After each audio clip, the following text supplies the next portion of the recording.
to camera roll.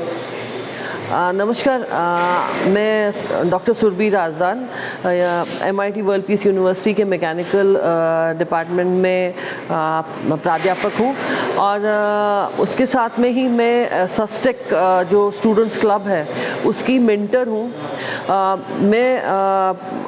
ये club का उद्देश्य जो सस्टेनेबिलिटी को प्रमोट करना है।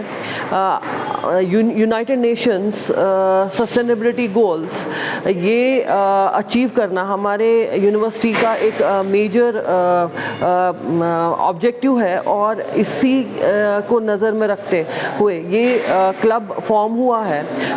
ये जो हमारा जो क्लब है ये इसके जो मेजर उद्देश्य है वो है एक तो इकोनॉमिक डेवलपमेंट, जो अंडर पॉपुलेशन, जो गरीब लोग हैं, जो गरीबी की रेखा के नीचे लोग हैं, उनकी मदद करना।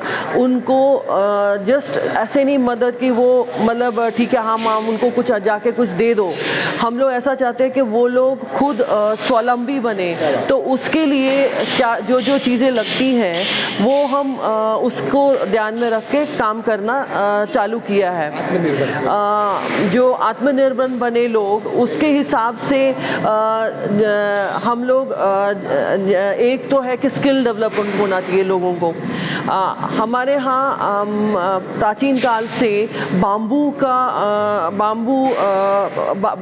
काफ़ी जगह इस्तेमाल होता है और उसके कारीगर है, पर वो कारीगर उनकी स्थिति जो उनकी माली स्थिति है बहुत ही दर्दनाई है और उसमें पर्टिकुलरली लेडीज़ जो महिलाएं हैं वो बहुत मेहनत करती हैं पर उनको उसके हिसाब से उतना रिटर्न नहीं मिलता है। तो हम लोगों का ये उद्देश्य है कि हम उनका जो वो बाम्बू के क्षेत्र में जो महिलाएं करते हैं, जो कारीगर काम करते हैं, उनकी जो प्रोडक्टिविटी है वो बढ़े। और प्रोडक्टिविटी बढ़ाने के लिए आज की टाइम्स में सबसे अच्छा तरीका है कि हम लोग मशीनों का उपयोग करना उनको सिखाएं। तो मशीनें हम लोग अभी जैसे ये मशीनें तो हैं हमारे देश में, पर ज़्यादातर मशीनें जो हैं वो ऐसी हैं कि जो या तो महिलाएं वो घबराती हैं वो उनका उपयोग करने में, या वो ऐसी हैं कि वो सक्षम नहीं है हमारे जो अपने भारतीय बाम्बू को मशीन करने के लिए।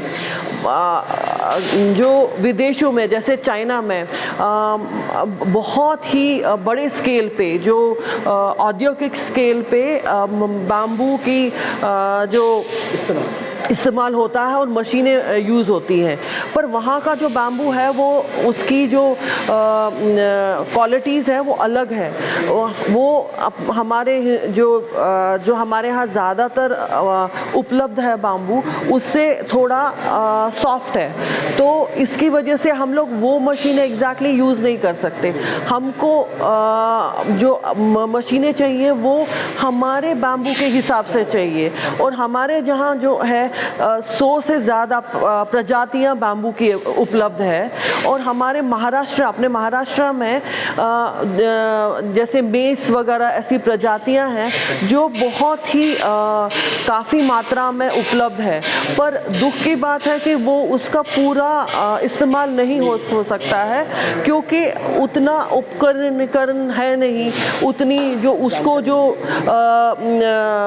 उसको जो मशीन करने के लिए जैसे मशीनें चाहिए वो नहीं है। तो उसकी वजह से क्या होता है कि ये लोग जो उसको उगाते हैं बाम्बू, अभी जैसे अपने यहाँ पूना के पास में ही मुल्शी, वेले वगैरह ये क्षेत्रों में बहुत ही सारा बाम्बू है। हमारे स्टूडेंट्स जो है, स्टूडेंट क्लब के भी बच्चे वेले में काफ़ी बार जाके आए हैं। उन्होंने वहाँ पे देखा है कि वो बाम्बू कैसे उगाया जाता है और वहाँ पे जो कारीगर है उनसे हमने उनकी जो समस्या है वो समझ के ली है। मुल्शी एरिया में ही नीरा नाम के का गांव है, वहाँ पे हम लोग लेडीज़ से मिले जो कारीगर है, बुरुज समाज के जो महिलाएं हैं उनसे बात करके उनसे समझा कि आप कैसे काम करते हैं। तो वो सब से जो हमने सीखा, हमको ये लगा कि हमको मशीनें ऐसी बनानी चाहिए जो उनको उपयोगी हो। हम लोग मतलब ऐसा कुछ करना चाहते हैं कि उनका जो जीवन का स्तर है वो बढ़े। अभी हमारे ध्यान में आया पिछले साल की एक विनायक वायकवड़े करके एक यंग